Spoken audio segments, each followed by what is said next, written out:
Salam damai sejahtera di dalam Tuhan kita Yesus Kristus. Shalom, selamat pagi dan semangat pagi. Jumpa kembali dalam renungan pagi kita untuk hari ini 19 Mei tahun 2022. Dan pekabaran firman Tuhan kita untuk hari ini dengan judul Pertobatan Sakeus. Sebelum kita lanjutkan, mari kita tunduk kepala dan kita berdoa. Bapa kami dalam sorga, terima kasih Bapa atas berkat-berkat Tuhan yang kami boleh terima hingga pada pagi hari ini. Teristimewa berkat perlindungan sepanjang malam kami tidur, kami boleh bangun di pagi hari ini dengan penuh sukacita. Kami akan dengarkan pekabaran firman Tuhan, biarlah firman-Mu boleh menjadi berkat di dalam kehidupan kami, menuntun kami untuk tetap setia, menjadi anak-anak-Mu, menjadi umat-umat-Mu, terpelihara kesetiaan kami sampai Maranatha. Kami sudah berdoa dalam nama Yesus Tuhan dan Juru Selamat kami. Amin. Saudaraku, renungan pagi kita untuk hari ini 19 Mei 2022 dengan judul Pertobatan Sakeus. Ayat firman Tuhan kita Lukas 19 ayat 8.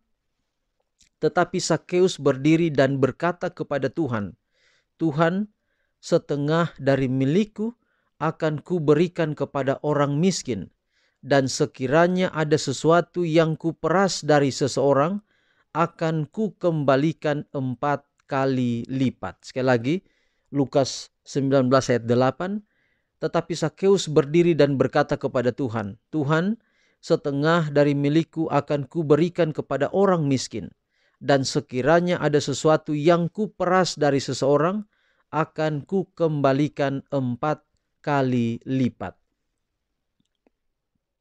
Sakeus sangat terharu, heran, dan tidak dapat berkata apa-apa melihat kasih dan sifat kerendahan hati Kristus dalam hal merendahkan diri kepadanya yang tidak layak. Sekarang kasih dan kesetiaan kepada Tuhannya yang baru didapatnya itu membuka bibirnya. Ia akan mengumumkan pengakuan dan pertobatannya. Sebelum Sakeus memandang wajah Kristus, ia sudah memulai pekerjaan yang membuktikan bahwa ia sudah benar-benar bertobat. Sebelum dituduh oleh manusia, ia sudah mengaku dosanya. Ia telah menyerah pada keyakinan oleh Roh Kudus dan sudah mulai melakukan ajaran perkataan yang tertulis bagi orang Israel pada zaman dahulu dan bagi kita sendiri. Tuhan telah mengatakan lama sebelumnya, janganlah kamu merugikan satu sama lain, tetapi engkau harus takut akan Allahmu, sebab akulah Tuhan Allahmu. Perkataan ini telah diucapkan oleh Kristus sendiri ketika ia terselubung dalam tiang awan, dan sambutan Sakeus terhadap kasih Kristus ialah dalam menunjukkan belas kasihan terhadap orang miskin dan yang menderita. Pertobatan tidaklah sejati kalau tidak diikuti dengan pembaharuan. Kebenaran Kristus bukannya sekedar jubah yang menutupi dosa, yang tidak diakui dan tidak ditinggalkan.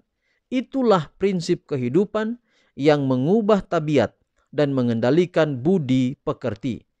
Kesucian ialah hidup seluruhnya bagi Allah.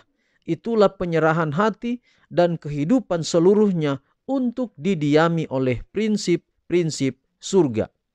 Jika kita telah melukai perasaan orang lain melalui transaksi perusahaan yang tidak betul, kita harus mengakui kesalahan kita dan memberikan ganti rugi sedapat-dapatnya. Jadi saudaraku,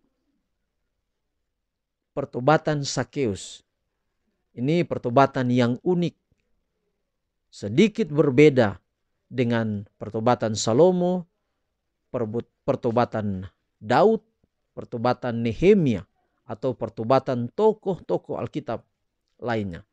Pertobatan Sakeus adalah pertobatan yang unik.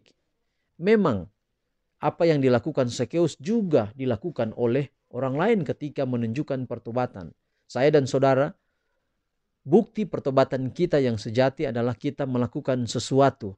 Dan sesuatu itu adalah pembaharuan diri. Itu adalah bukti pembaharuan diri. Ketika kita dibaptis, baptisan selam menurut ajaran Alkitab, sebenarnya baptisan itu adalah pengumuman kepada dunia bahwa kita bertobat, bahwa kita mengalami yang namanya pembaharuan, bahwa kita mengumumkan kepada dunia bahwa kita mau berkomitmen untuk hidup setia kepada Yesus. Tapi itu tidak cukup. Tidak cukup ketika kita dibaptis kita menunjukkan kepada orang lain.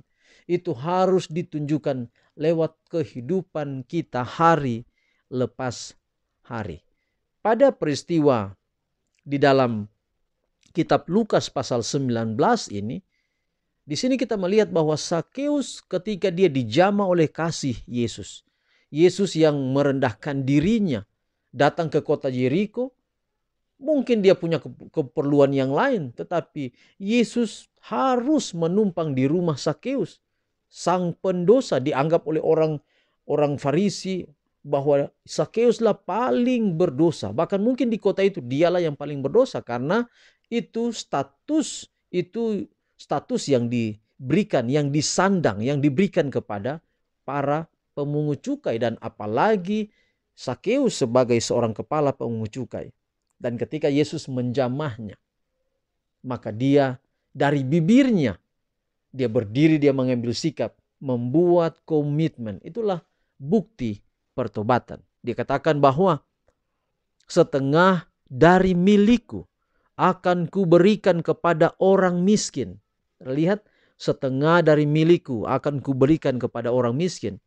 Dia mau membuktikan, bukti pertobatannya adalah dia ingin bersedekah. Sedekah itu bukan cuma untuk pamer, bukan untuk cuma mau tunjukkan kepada orang. Ada orang marah ketika namanya di dalam daftar sumbangan tidak ditempel di papan pengumuman. Dia marah atau tidak dibacakan. Ketika pembangunan gereja selesai, waktu pembacaan nama dia lupa, namanya lupa dibacakan, dia akan marah. Ini kita sekedar hanya ingin mencari nama. Tapi Sakeus, saudara-saudara, tidak ada daftar nama siapa-siapa yang dia bantu. Tetapi setidaknya ini bukti pertobatan. Lalu dia katakan, dan sekiranya ada sesuatu yang kuperas.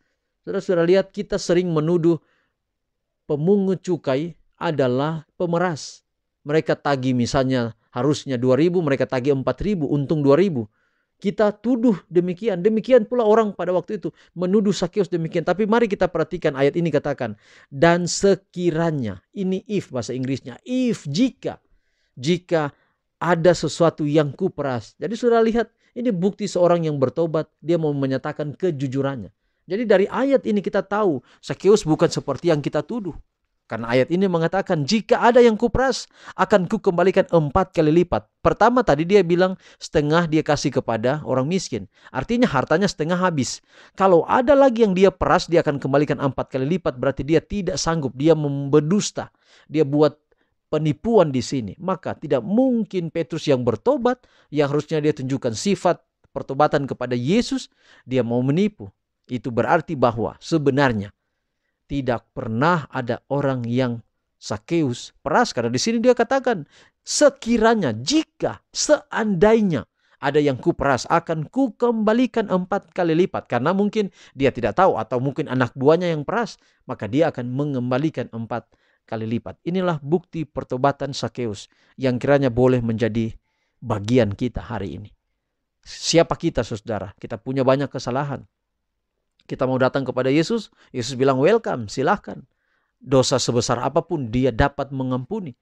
Tetapi kita perlu ada bukti pertobatan. Bukti itu tidak perlu disombong-sombongkan. Hanya kita dengan Yesus pun yang tahu lebih bagus. Tapi mari kita tunjukkan kepada dunia, agar mungkin dengan itu orang lain bisa ditolong untuk tetap setia kepada Tuhan. Biarlah pekabaran hari ini boleh menjadi berkat dalam kehidupan kita semua. Mari kita akhiri renungan pagi dalam doa. Kita berdoa. Bapa di sorga, terima kasih atas pekabaran yang indah hari ini. Sosok Sakeus, pertobatannya ini menginspirasi kami pagi ini.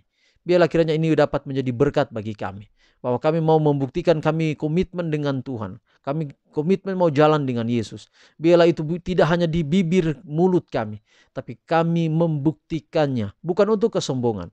Tapi untuk kemuliaan bagi nama Tuhan. Meteraikan firman-Mu di hati kami, robah hidup kami sesuai dengan setiap rencana firman-Mu. Hari ini kami taruh hidup kami dalam tangan-Mu, pemeliharaan kasih Allah menjadi bagian kami. Pelihara kami, berkat-berkat-Mu yang ajaib melindungi kami. Janji-janji firman-Mu, janji-janji pengurapan sorga menjadi bagian kami. Tuhan memberkati Engkau dan melindungi Engkau.